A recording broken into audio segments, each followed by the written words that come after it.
Setelah naik sebesar 23% di tahun ini, kenaikan cukai hasil tembakau atau cukai rokok di tahun 2021 ditetapkan rata-rata 12,5%.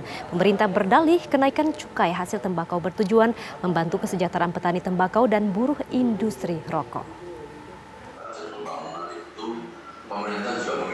Pemerintah resmi menaikkan tarif cukai hasil tembakau rata-rata sebesar 12,5% yang mulai berlaku 1 Februari 2021 mendatang. Keputusan yang diambil di tengah pandemi ini pun mengundang perdebatan karena dilakukan di tengah terpuruknya daya beli masyarakat.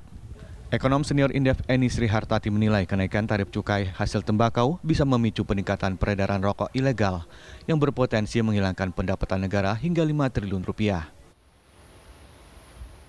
Kalau dari sisi penurunan produksi mungkin menurut saya justru tidak terlalu besar.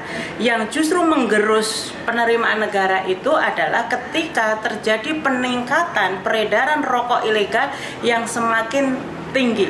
Jadi simulasi kami misalnya, kalau terjadi peningkatan rokok ilegal itu sekitar kurang dari 5% saja, itu sudah mengurangi potensi penerimaan negara sekitar 5 triliun.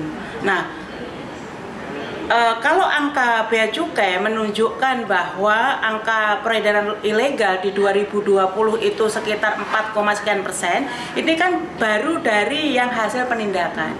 Kita yakin betul yang namanya penindakan nggak mungkin bisa mengcover seluruh peredaran yang ada di ilegal. Tahun ini tarif cukai hasil tembakau rata-rata sudah naik hingga 23%. Pemerintah berdalih kenaikan cukai hasil tembakau bertujuan membantu kesejahteraan petani tembakau dan juga buruh industri rokok. Dari Jakarta, Saiful Anwar, TV One mengabarkan.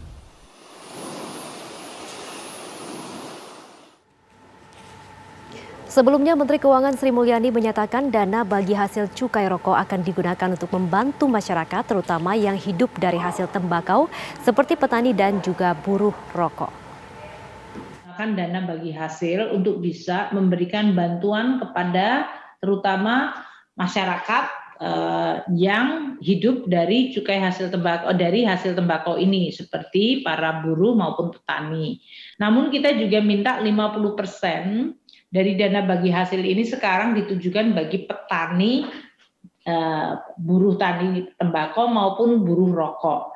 Ini tujuannya adalah mereka bisa menikmati kesejahteraan yang lebih dari hasil cukai hasil tembakau ini. Dan 25% dari DBH akan digunakan untuk law enforcement, yaitu 25%-nya.